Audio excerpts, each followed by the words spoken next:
Hi, it's Wednesday, the 24th of July, and we're here to look at what is in the sky. So I am going to go straight to the share, and I hope you have it. There we go. You're looking at my screen. Okay, so what do I always notice when I open a chart? I think my eye always goes to the ascendant.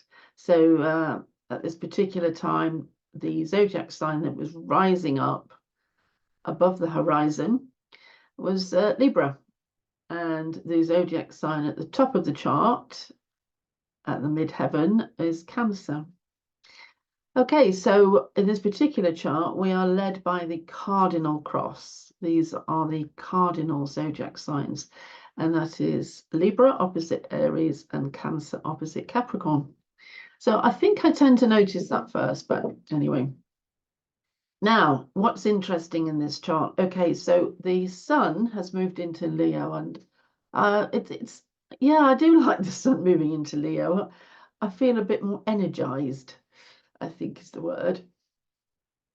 So it's at 2 degrees of Leo, and you can't see, this is a complicated mess here because there is a line going from each of the planets to another planet if there is what we call an aspect between them, which is a geometrical aspect, which has meaning. And so there's a 60-degree separation between, and that's called a sextile. So a sextile between the sun and Mars. Mars has just moved into Gemini in the same way that the sun has just moved into Leo. And they have therefore both moved out of feminine signs and into masculine signs. These two planets, and everything is called a planet, so the sun is called a planet in astrology.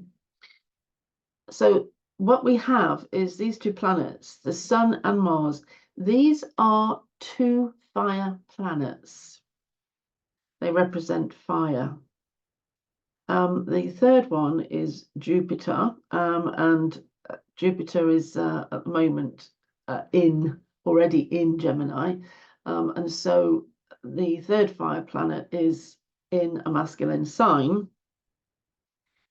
The sun has moved into a masculine sign, and Mars has moved into a masculine sign. So that puts all three of them into masculine signs, and this actually gives them a considerable boost because they're masculine planets anyway.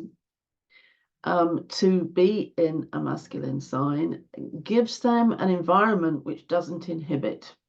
It doesn't squash them. It doesn't require of them a complexity that is beyond them. It simply states, go for it. So there should be a noticeable uptick in the atmosphere. That's in the unconscious collective, in the collective, the conscious collective as well as the unconscious, in the environment, in the atmosphere, in how you are feeling about life today. It should give us this uplift. Now, what does a sextile mean between the sun and Mars?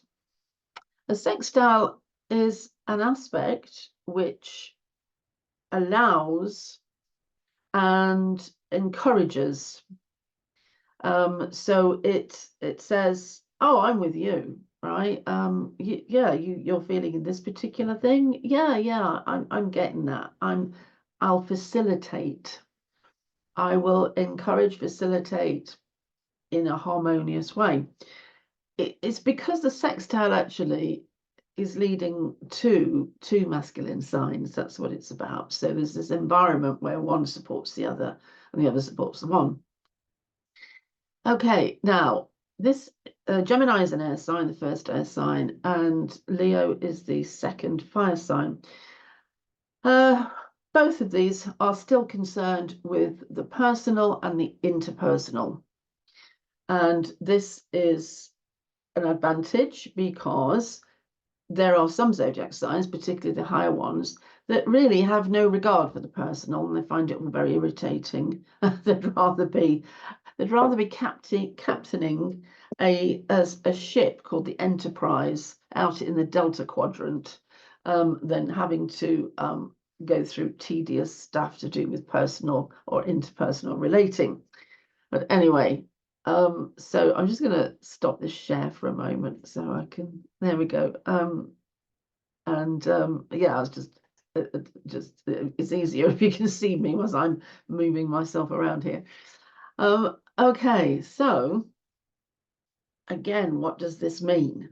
It means again that we are facilitating relationship issues, conversations in relationship issues, and that's because of Gemini's involvement. Now, if there's one thing that fire gives to air, it's energy, enthusiasm, encouragement. So if Jupiter, Mars in Gemini are encouraging and precipitating relationship,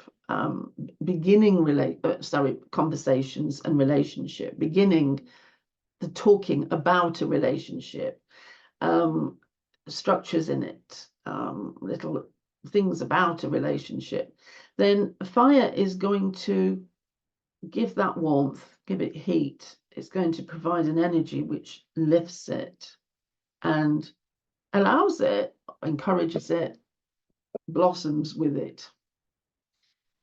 So there we have the conversation. Now, Gemini is an energy which is really quite simple and remarkably shy, actually. Gemini is simply about learning language and noticing things and storing things in filing cabinets in your head, memorizing so that something can be noticed again when it comes up again. So I'll just give you an example of that. So if a child or a baby sees a yellow bird flying through the sky and it inquires, what's that? Mother will say, that's a canary. It's a bird. So that is filed away in the schemas, in the minds of the young child. And then another day, it sees a brown feathered bird, not flying this time, it's on the floor eating a piece of bread. And again, what's this? And Mum says, that's a bird. Okay. So now there is a schema saying that that's a bird and that's a bird. They can be different colors then. One can be walking around, one can be flying. So these things can fly and can walk. So we're adding the information which gives us more of a knowledge about whatever it is that the Gemini mind is inquiring after. So the next time the Gemini mind sees something flying or walking, it has feathers, it has wings, and it might be blue and green, or it might be red and green, but the Gemini will say bird. Good guess, because it's noticed.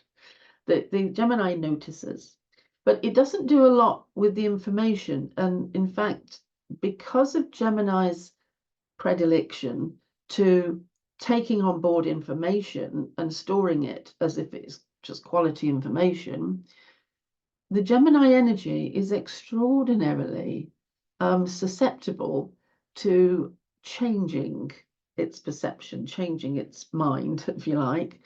And so for a Gemini, anybody who's got a lot of Gemini, so a Geminian, any statement is never the final outcome. The Gemini mind is always open to more information. And so somebody makes a reaching statement, da da da da.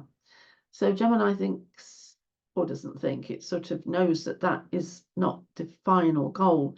And Gemini will ask for further information. And when it gets it, is very prepared to have its mind changed or notice how the mind of another changes, or it will be very, very flexible about accepting new information, which gives a new impression, a new response to its existing schemas. So Leo, right? So Leo, a fire sign, all about being creative, creativity, wanting and needing really a degree of respect, admiration, praise, notice. Leo says, well, you know, please, I've just done this, notice what I've done, and express that, be respectful. Leo just wants to have attention and praise for the things that it has done. And Leo is ready to engage with people in order to get that. So if it engages with people and says and does the right thing, then back will come the admiration, and that's what Leo wants. So Leo and Gemini together do really get on quite well, actually. So in that case, so the sky that we've got at the moment, I'm going to go back and look at the page again, but I won't share it with you. I need to read the chart.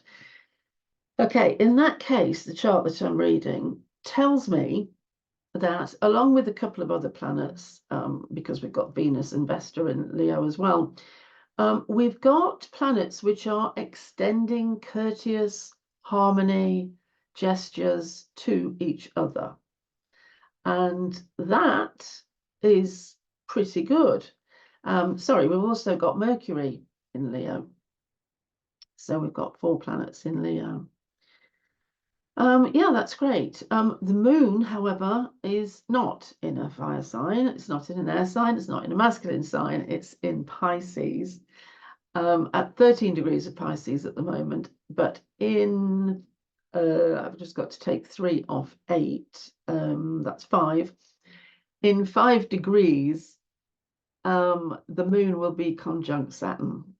And that will bring up the Saturnian lessons or the Saturn lessons that people are undergoing at the moment. And not in a great way, because the moon adds a sense of fear or insecurity to things. But I just want to point out that Saturn is all about learning those things which the soul needs to learn before it passes on. And so it's the school teacher, if you like, it's the authoritarian. Okay, so I would say this is an absolutely excellent time for you to start a project. And I really mean that. We've got everything showing beginnings and enthusiasm, energy, it's all there. So if you are thinking of starting a new business, changing from doing something that you do in your work or your career, and you're thinking about building it into something else, extending, go ahead. You've got the most favorable of skies, absolutely. If you're thinking about learning astrology, this is a great time. If you're thinking about having a website, building a website, this is a great time. This is all good stuff. A website, if you think about it, is full of words. Gemini, easy to put together on a time like this. And it's a showcase. It's a stage where you present yourself. Leo. Ah, see? Brilliant. Okay. And yeah, I think that actually about says it all. Oh, yes. The other thing was, whilst Mars and the Sun were moving into their new zodiac signs, they were also in pretty strong contact with Pluto. And Pluto is all about beginnings and endings, great death, great birth. And so that's something else which adds to the birth theme. Pluto being in Aquarius at the moment, that's good. It's an air sign, again, masculine sign. So again, new beginnings. I think this is all looking pretty good. Right, there we go. I think I've covered everything. I didn't have a cat actually brushing up against me today, so I don't have to lift one up. I want to say, before I finish, a huge thank you to someone. And it's Nicole Ann. And Nicole Ann, bless her, 5 days ago now, it's taken me some time to get back to this, commented on the presence of Sagittarius in the two charts when I did a comparison of the two charts of the attempted Trump assassination and the Independence Day USA chart, the birth chart for the United States of America. And I commented on the Sagittarius, strong amount of Sagittarius in it. And I said, not quite, there's something it's trying to tell me here, and this has themes, and I didn't get anything more, I don't think. Anyway, Nicole Ann, bright, intelligent lady, commented, well, Sagittarius holds a bow and arrow. And let's face it, the policy on weapons controls in the USA is quite in alignment with this holding of the bow and arrow, the freedom to have this weapon. And I thought, oh yeah, very simple, very obvious. I didn't see it. Well done, Nicole Ann. Thank you very much. So I said, I am going to tell everybody about that because I actually think she's got a really bright look on that. I think she's got the right idea. Yes, a strong Sagittarius for the USA. It is true, and he does hold a bow and arrow. So, yeah, and I'm not saying that in a derogatory way in terms of the policy of weapons over in the USA. I just look at it as I'm a Gemini sun sign. I look at it as in curiosity as a Gemini sun sign. I'm not making judgment, it's non-judgmental, but I still am curious about the information and how it works and how the astrology works. So for me, that's like, oh yeah. So I get excited about it, not because I think it's fabulous that America's got weapons or not got weapons. I just think it's great that the astrology works. Oh, well, there we go. Anyway, it was fantastic to talk to you as usual. And I am so thank you. Thank you very much for listening, and thank you for all your comments, actually. I've got some really intelligent people making brilliant comments, especially on YouTube. Yes, there's some on Facebook, but honestly, we're getting quite an intelligent bunch of people, all very advanced spiritual thinkers. Really, I mean, honestly, keeping up and going ahead of me a lot of the time. And it's great. It's like having my gang or a gang, or it's all kith and kin and stuff. So thank you very much. And do join in because yeah, it's just lovely to be with like-minded people. Right, and I am going to say thank you very much now, and it's a pleasure to talk to you, and I will see you tomorrow. I'm sorry there was no video yesterday. Oh, I won't even go into all the reasons why. Gee, I just fell down a rabbit hole and anyway, never mind. Okay, I'm sorry. This one was all right, wasn't it? This'll do. Okay, bye.